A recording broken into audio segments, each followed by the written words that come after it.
My wife and I are sitting on the couch in our home. I have my computer in front of me and I'm learning how to code again, relearning how to code. It was a lot different from when I was a kid. And she looks at me and she goes, "Why are you always working?" And I looked at her and I said, "This is what I do for fun. This is literally what I do for fun." And it is. If you can have fun doing what you're doing, you will win. Why will you win? Because you're going to outwork everyone else. Why? Because you like to have more fun than work. It's simple.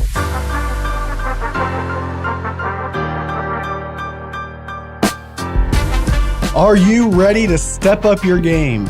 Do you want to form the habits required to take your hustle to the next level?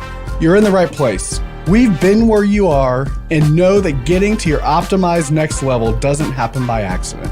Welcome to the Next Level Hustle podcast. Each week, we sit down with experts, entrepreneurs, and people at the top of their game to help you discover how to accelerate what you've already been doing with excellence and speed to find success and fulfillment in every area of your life. I'm your host, Boomer Allred. And I'm also your host, John Wiesahan. This is going to be Next Level. Welcome to the Next Level Hustle podcast. I'm your co-host, John. And I'm your co-host, Boomer. I'm interrupting John.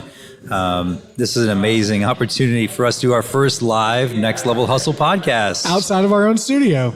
Outside of our own states. That's true. We are currently in Naperville, Illinois, neighbor to Chicago, with our good friend Joe Chura. What's up? And we are recording at Joe's non-alcoholic tap room called Go Brewing, www.gobrewing.com. If you don't mind, Boomer, start us off just for a minute about how you and Joe met each other. This is like a really cool story. I think everybody would be super interested in listening to.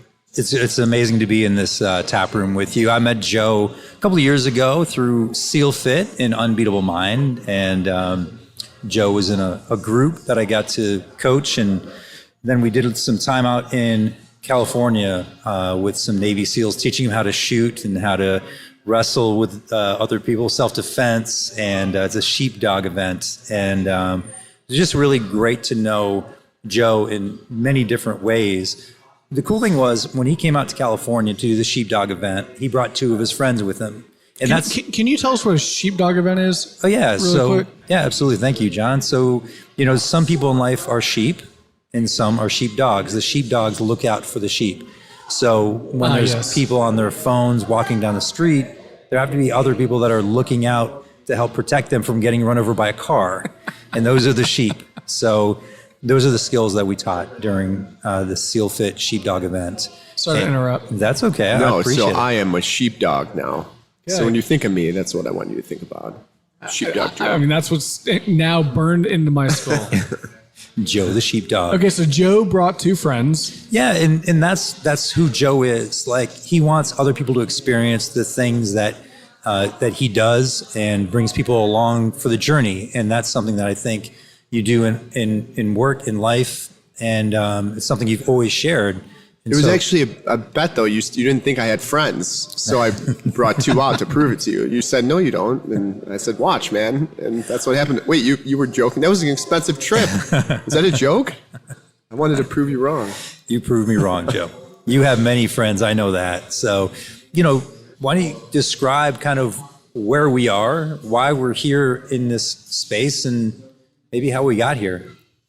Yeah, we are in Go Brewing, as you stated. It's a non-alcoholic brewery. It's one of the first in the nation with the programming and activities we have here, which include things like cold plunge training, breath stress relief training. We do yoga. We actually have Tai Chi and Qigong this month. We have live music. So we create this very inclusive environment. We only brew no and low alcohol beer here, but we also have guest beers from our neighbors to make, again, a very inclusive environment for everyone, building this community it's all about betterment. It's all about creating new things. A lot of these are extensions of just things that I like, that I put out there and hope that other people would come, and it's turning out to be a pretty cool tap room. The other thing Go Brewing is known for is our website and selling online. So we sell, probably to your state, we sell to 43 states in the U.S. And this is all the non-alcoholic beers. So right now we have about 8 styles. We'll have a couple more, including the first ever black and tan bundle that someone could buy for St. Patty's Day. You can pour 2 beers in a nice pint and make a black and tan that's all NA. And that's the fun thing about this is you have an idea, you create it, and that's what I love about it. How we got here, I've been drinking since I was really a kid, like 14 years old, 15 years old, and kind of nonstop. Some weeks the whole week would go by, I wouldn't have anything, and some days wouldn't go by and I would have 10 drinks. I mean, it just was sporadic, but what I realized is I was under the cloud of alcohol at some capacity for, I don't know, the better part of, how old am I? 30 years-ish. And during the height of COVID, my wife and I abstained from alcohol for 75 days. We did this challenge called 75 Day Hard. I'm sure your audience may have heard of it. 75 days of 10 or so things that include drinking a gallon of water, following a diet, working out twice a day. Working out twice a day. Once has to be outside, reading a book, like a lot of things I was doing already, but to keep it consistent and not miss a day, that's the challenging part. So I did that, but the hardest thing in that whole journey was abstaining from alcohol for 75 days. But my wife and I made a pact to do it. We did it. And day 76 came, day 77 came, and I didn't want to drink. And I was like, man, I feel great. I just had mental clarity. I lost a bunch of weight, not just because of drinking, that was a huge component of it, but eating better and just taking on positive habits. And I felt myself moving toward my goals versus away from my goals. And I think that's important in life when you make a decision. Are you going to make that decision to move toward or away? And also I didn't have hangovers. There's all these benefits. But what was missing is like we would go out at night, we'd go out to dinner, and there was no place to go that didn't revolve around alcohol at some level. So that was just a key component of something that I thought was missing here. And then the opportunity to use some of my background in digital marketing and advertising and build an e-commerce website and share what we're brewing here with the rest of the United States. So that's it in a nutshell. So super blessed to be able to do this. And by the way, it's awesome to have met you, John. We've got to know each other recently in Boomer. You've been an amazing mentor to me and coach over, I don't know, the better part of the last 3 years at least. And just happy to be on this podcast. Yeah, man. Thanks for having us. That's such a cool story. And I'm confident that's the tip of the iceberg to, everything and all the steps you have taken throughout your career to get to where we are right now. Right. And I'd like, if you don't mind, I'd like to kind of unpack a little bit your journey and maybe where you started and how you became an entrepreneur, because, I see you, just speaking candidly, I think you're a fantastic person. You're a great leader. I can learn a lot from you, just talking to you and listening to what you've done and how you've done it. And that's really exciting to me. So I appreciate you, befriending me so quickly. It's been a treat for me for sure. But I'd like to know, were you always an entrepreneur? Did you start in corporate and did you hate it? What was that journey like for you to really figure out where your wheelhouse existed? It's a great question, and I would say your resume is pretty good yourself, John. But if I had to look back in my life and think about creating and doing things that would exhibit any sort of predictability that I was going to be an entrepreneur, the few things I could think of is just small entrepreneurial things when I was younger, like building crafts. I would build these spaceships out of cardboard and I would go sell them. I would think about when the Bears 85 Bears Super Bowl team would play. My brothers and I created this group and we went door to door and we sold the chance to hear us sing the Super Bowl Shuffle. So you missed that. And there's all these little things that I always thought about, but nothing super I'm going to create a business. Like my daughter every week, she's like, I'm going to create a business. I want to do X. But what happened was, and I think this is true in everyone's life, is something happens and you start to make choices from that point in life. And my thing was, at 19 years old, I found out I was going to be a father. And the funny thing about that is I couldn't even take care of myself at that time. I literally, I was this disheveled teenager, lost in life, and all of a sudden I find out I'm going to be a dad. And I'm like, you got to be kidding me. But what I knew is like, I have to take care of my child. So I need a job. I need a job with benefits. I have to pay for this for somehow. I wasn't very marketable. I just graduated high school. I had like a semester of college under my belt. So a friend of mine, and actually my girlfriend's parents, they all worked at the Ford Chicago assembly plant. And that was like if you just like equating this in your mind, like the steel mill, I just picture that of like, there's this factory and everyone's in the factory, and after they're at the bars, and like, that was kind of the scene. And I applied, and I was lucky enough that Ford was hiring at the time. They were making the most popular car in America, the 1998 Ford Taurus. And I got in pretty quickly and started working on the assembly line, put it on seatbelts, B-pillar, scuff plates, pretty much like all the plastics inside the interior of the Ford Taurus. And what I quickly realized is I hated it. I hated the job. But again, I wasn't very marketable, so I had two choices. I had three really. I could quit. Not a good choice. That's the whole reason I went there, just to get a job with benefits and all that stuff. I could try to get another job, again, who would hire me. And at that time, Ford was paying really well. It was a good job. Or my third option to me was maybe I could take advantage of their benefits and put myself through school. So I chose the latter of those three. And I also noticed around the same time this common language around the plant, what I came to define as later the countdown. I don't think anyone calls it that but me, but it was basically like when you met someone that was a factory worker, a common question was, how much longer do you have left until you retire? And that's how everyone talked. Like at Ford, when you had 30 years as a UAW employee, you got a full pension, and everyone was after 30 years. That's it. So I talk to people and they'd be like, I have 26 years left. I've been here 4 years. And they'd smile and I'm like, I don't want to do that. And then I would talk to someone else and they'd be like, I have 5 years left. And then there'd be many other people being depressed about how much time they had left, almost as if you had no choice but to stay at that plant. So my only way out was through, and that was through an education. So I enrolled in college. I would bring my textbooks to the factory line. I got pretty good at my job, so I'd work my way up. So just picture this assembly line. These cars are just rolling really slow at 72 cars per hour. They don't stop. They just roll slow. So you have the opportunity to like work your way up the line if you get fast. So you go as far as your hose can go. That way you have more time for the cars to pass you. And then you get a little behind and then you do it over again. So I was doing that a lot, which gave me about 30 seconds to read in between building these cars. So I was able to read 30 seconds at a time these textbooks, and I did it for 8 to 10 hours a day.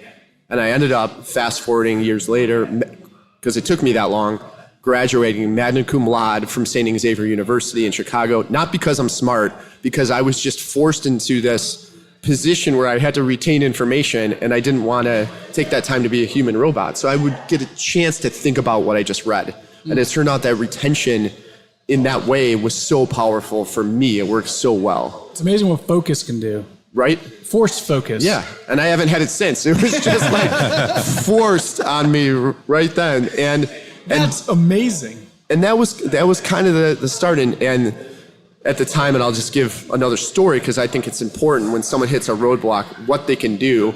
So here's me, I'm at the plant now about 4 years. I'm talking on every break to every supervisor, trying to get out of the plant, trying to move up at the plant. I'm trying to think about, how do I get to be my supervisor? Like, how do I get to wear this radio and like command the line versus being command? And that was just my dream, was to like move up the plant ranks and be a supervisor. So I would have these conversations with these people, and one day, like after a while, they just started dismissing me. So you want to talk about hustle? Every day, every hour, every break, I would find someone and I would talk to them. I would schedule meetings with a plant manager and like present to him shit that he had no idea like what I was even talking about. Is like, here's a marketing plan. He's like, I run a factory. Like, what does this have to do with me? But I would just try those things. Finally, this engineer calls me over one day and he's like, this guy's name is Willis Chin. This forever changed my life. Willis goes, Joe, I just saw this posting on the Ford internal network, and this is 2000, big computers, box computers, points to it. I don't even know if it was in color. And he says, here's this job opening for a marketing and sales position in Downers Grove, Illinois. And I'm like, what? And it blew my mind. For the first time, I saw an opportunity outside the plant. And he's like, yeah, I think you would be great for this. And I'm like, how do I even apply for that? He's like, just go to my computer and apply for it. I'm like, awesome. So I go to his computer. I had about 5 minutes left on break. I click the button that says apply, and it's like, what's your Ford ID? What's your Ford email? They didn't give that to UAW employees, so I couldn't apply for the job. So I'm like, you got to be kidding me. So here I am feeling sorry for myself. Just graduated college, did everything right on the assembly line. Feeling great. I'm like, man, if there's anyone they should promote, it's me, right?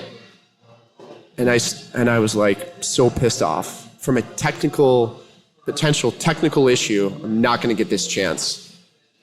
So I start walking away. I hang my head down. And then I'm like, you know what? Screw this. I turn back around. I go, Willis, I have an idea. He goes, what's that? Can I apply as you for this job? This Asian American, 5'7" guy. For those of you that don't know me, I'm 6'2", the whitest person you can possibly meet. And Willis was like, sure, go ahead. So I like, what's going to really happen, right? So I go and I apply as Willis Chin, and in the body of the email, I'm like, I am not Willis Chin. I'm Joe Chura. Here's my information. Fast forward, I get a call 2 days later, get an interview, get out of the plant. I take this elevator that I thought was incredible up to this office in Downers Grove, interview, got the job, and it blew my mind. And all of a sudden, my world shattered because my dream went from confined into this environment I was in to much bigger. Now my dream was like, wow, now I'm going to be the marketing and sales zone manager and the leader of this regional office. And that was my dream. But then I started meeting car dealers, and I was like, oh my God, I can make a lot of money as a car dealer. And then that became my dream. And I told my wife, I'm like, my dream is to own a car dealership. Fast forward to after 10 years of being at Ford, I get the chance to run a car dealership because this is the stair step to my dream, right? And I absolutely hated it. I hated it. It was hard. It was like really tough. It was a horrible time to be a car dealer. It was 2008, if you recall that. I was running a Chevy store that they almost closed it down because they were just closing Chevy stores down. And I just didn't feel like it was for me. I was commuting like an hour and a half each way. I had a debilitating back injury, could barely walk. It was the worst probably 2 years of my life. And I was super depressed.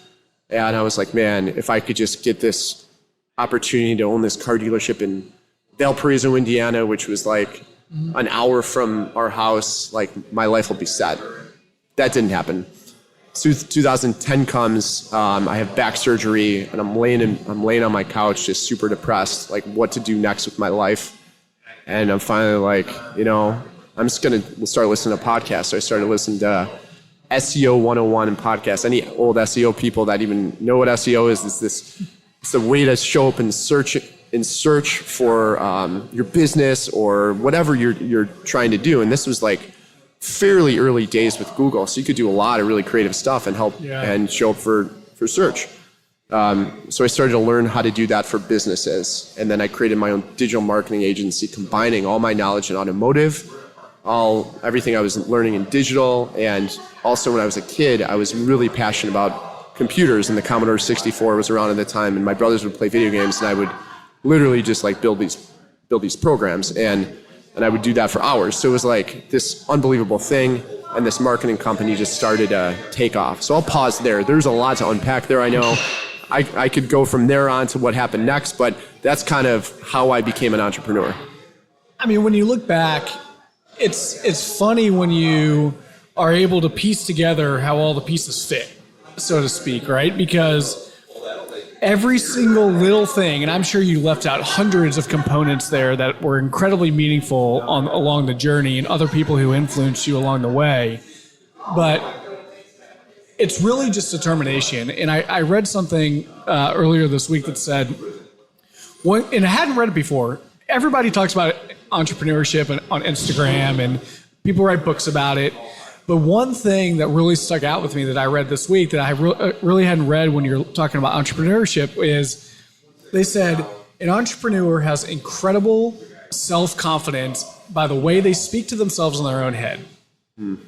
And I thought that was really powerful. Mm-hmm. And, when I talk in my head, I'm like, wow, like it's very confident, right? And my point of saying that is the stories that you told when you were walking away from that computer and you're tuning around, and you didn't let an obstacle get in your way, and you figured out a way around it, right?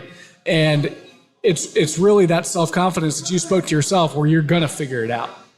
And without that type of determination, you wouldn't be sitting here today.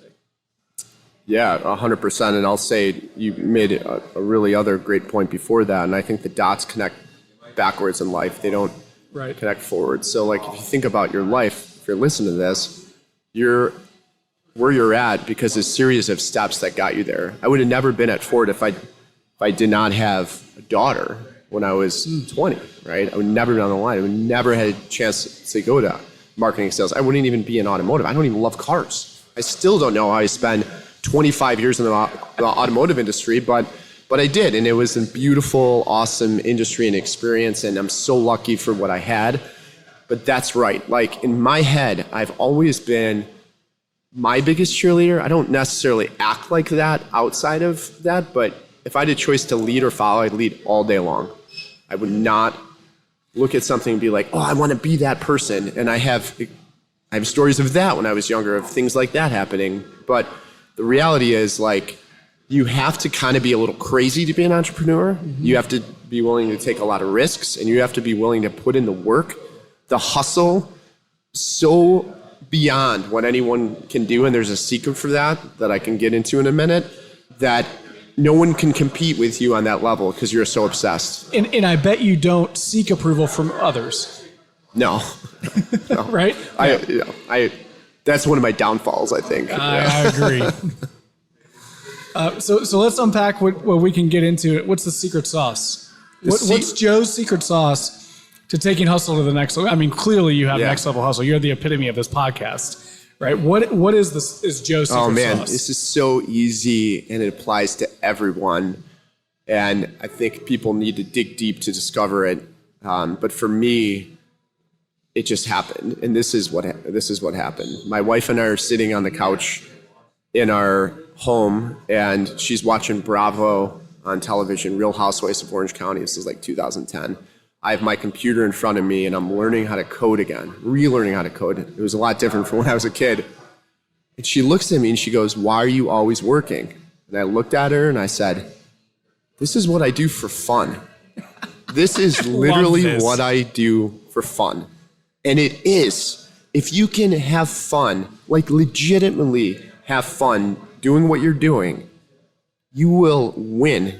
Why will you win? Because you're going to outwork everyone else. Why? Because you like to have more fun than work. It's simple. It's a simple thing to think about. And even this brewery and everything I get to do here, the taxes and stuff like that I consider work. Like, I got to do the taxes this month. I got to file this report. That comes with any business, right? But most of it is fun. That's why I'm really confident in my head that we're going to do well, because I cannot stop thinking about it. It's almost like to a point where that's even a problem. Like, how do you turn it off? I have this conversation with my wife a lot. I went through a period in early January where I couldn't sleep. I was up all the time. I was shaking. I was so excited about a new opportunity that I'm working on, as well as the current businesses. And it's tough. Like, it's really, really hard. And, I think that's, if I could segue just a minute, I think it's really important when you get moments like that. And I completely agree with you. It is fun. It's a habit. It's what I do on the weekends in pockets of time where the kids are playing and my wife's watching a show. Like, I don't watch TV. I don't watch movies. I don't watch the news. I don't watch really any sports except for golf on in the background. And that's about it. But it's, what do you do to suppress the excitement sometimes? Right? And you have to find that outlet, or you will stress yourself to a heart attack if you don't have that outlet. So I'm curious, what do you do to suppress the excitement and the fun in your life to make sure that you give your brain space? This is such a good and timely question, because I was really struggling with this recently and I could not stop. Like, I had this rule that if you're building a business, you take home your computer, and after the family goes to bed, you work till your computer dies. Well, I'm plugging it back in now. I'm not working till it dies. I'm plugging it back in, and I'm pissed at it. I'm like, oh man, I can't. I got to keep going through that.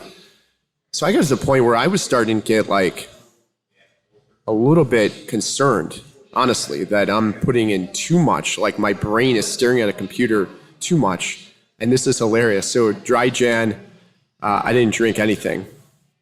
And then I think it was Sunday, actually. I was out. My wife was somewhere with my daughter. I was with my son. He was looking at his iPad. I was on my computer. And I had a few beers. I don't drink a ton. And that night, I didn't feel like doing anything. And it really hit me. I'm like, there is a benefit to drinking sometimes or to doing something. And that is going to for me, it takes away all my drive, 100% of it. I cannot function. I can't play golf and drink. I just can't do it. Including it, I was like, oh my God, this is it. So that night, I went home and I didn't do shit.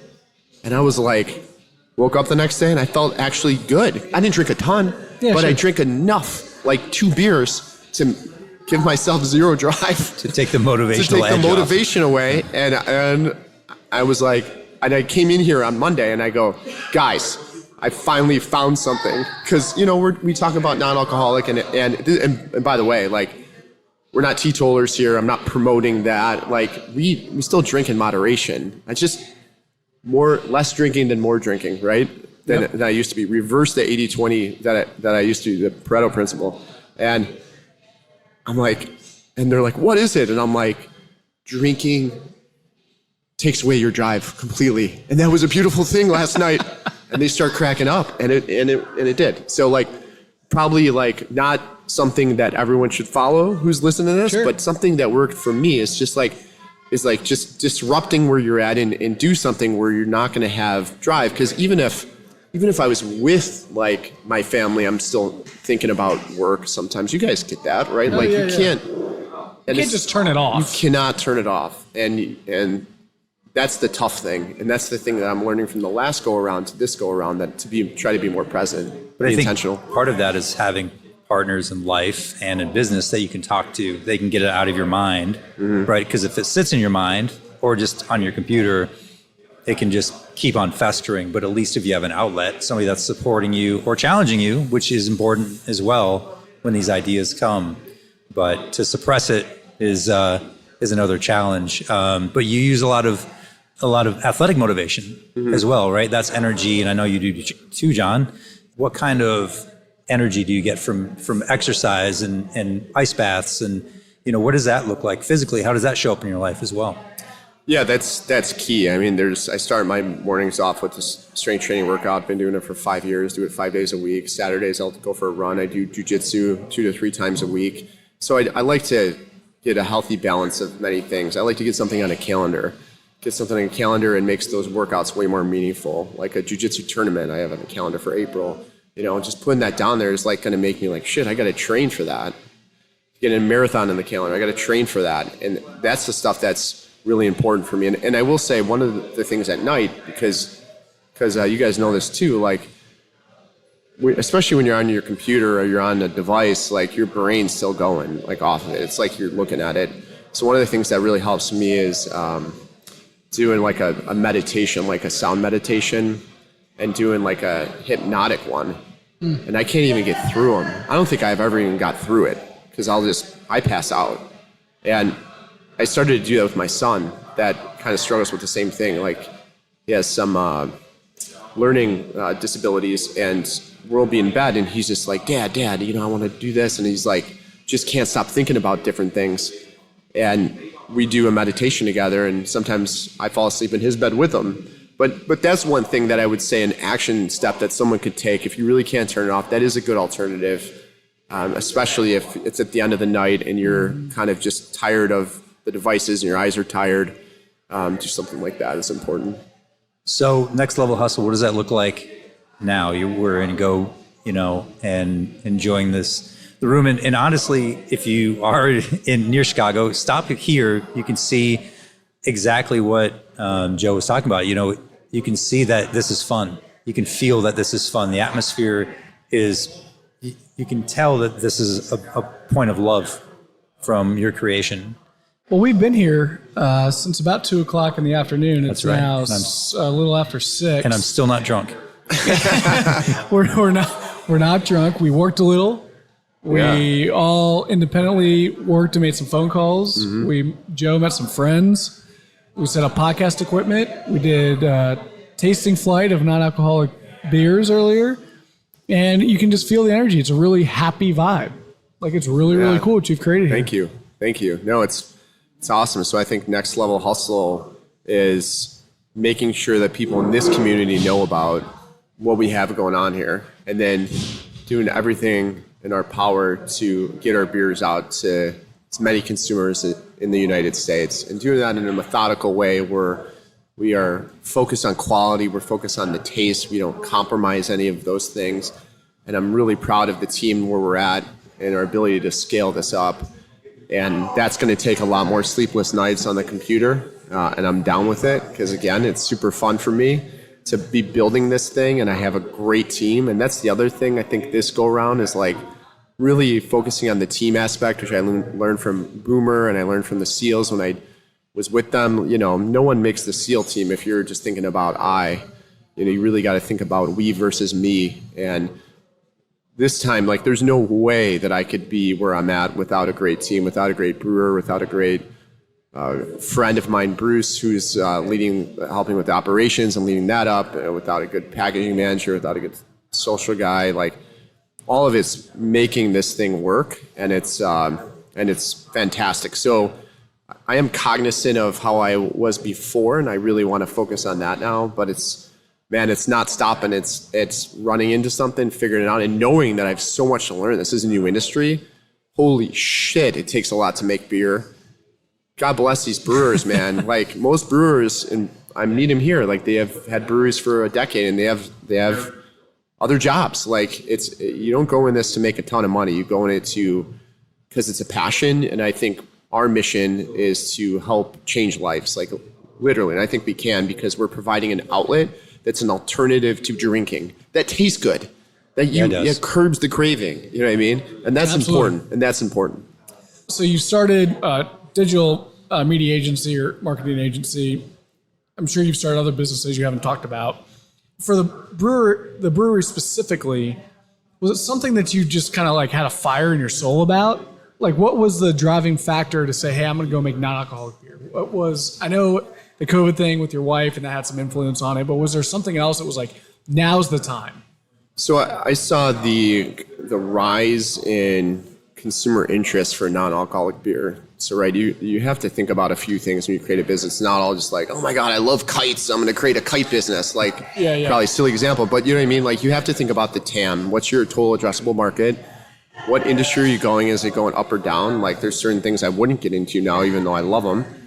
And is it going to be fun? And can I use my skill set to really help propel the brand? If I could not build an e-commerce platform and sell beer online, would I do this now? I don't know, honestly. But the fact that I did, and I've got to see the community because we were able to open and see the tap room, and the gratitude has been incredible. So I think it was a combination of things, but certainly from a business opportunity standpoint, felt like the window was small to get in there, which when I created my last business, the window was very competitive, but there's this small thing that happened. I just snuck right in there, and I built this, what turned to be this pretty big company out from it, right? And I feel like now is the time for people, because they're realizing, and there's more and more research coming out saying that, like, even one drink a day is really not great for you. The best thing is to have zero. Think about 10 years ago. No one said that. It was like 2 drinks a day. If you're a guy like our size, you could have 3. Like, that was published literature. And now it's the opposite. Now it's like, no, nothing's good. So it was a combination of all those things that created, in my mind, a big opportunity for this. But ideas are easy and execution's hard, as you guys know. So it's anybody can draw on a whiteboard. Yeah, and I see it, and you know, like, it's easy to be a critic and point at things, and you know, it's hard to do things. If you want to fight, you're gonna get in the ring, and you're gonna get punched. Well, and you're always gonna hear no. You're always gonna hear people tell you how crazy you are. But it's the self-confidence in your own head that keeps you going. And you know, when I started one of the companies back in January of 2021, one of the guys who started with me looked at me. He was like, "Aren't you scared? Like, don't you see all this risk?" I'm like, "Man, I'll be honest. Like, I got blinders on the fear. We just got to keep going, because if you get sucked into the fear, you're going to quit. Yeah. And there's no option to quit here. Like, we have to go. We'll figure it out." I'm glad we kept going. Yeah, I love the pun there too. Go. Got to keep going. Gotta go. Let's go. Seriously, everybody. GoBrewing.com. There's absolutely no reason you shouldn't have some NA beer in your fridge. Support Joe, support local. I think it's really cool what you're doing here. Man, it's so great for you guys to be here. Can't wait to break some bread in a few minutes together, give you a taste of what real Chicago pizza's like. It's going to be a great night. And can't wait. Yeah, just awesome to be here with you guys. Thanks for listening to the Next Level Hustle podcast, where we help you accelerate what you already know to the next level. If you'd like to support the podcast, consider sharing it on social media, subscribing wherever you listen, or leaving us a rating and review on Apple Podcasts or wherever you listen to podcasts. We'll see you next week for another Next Level Hustle conversation.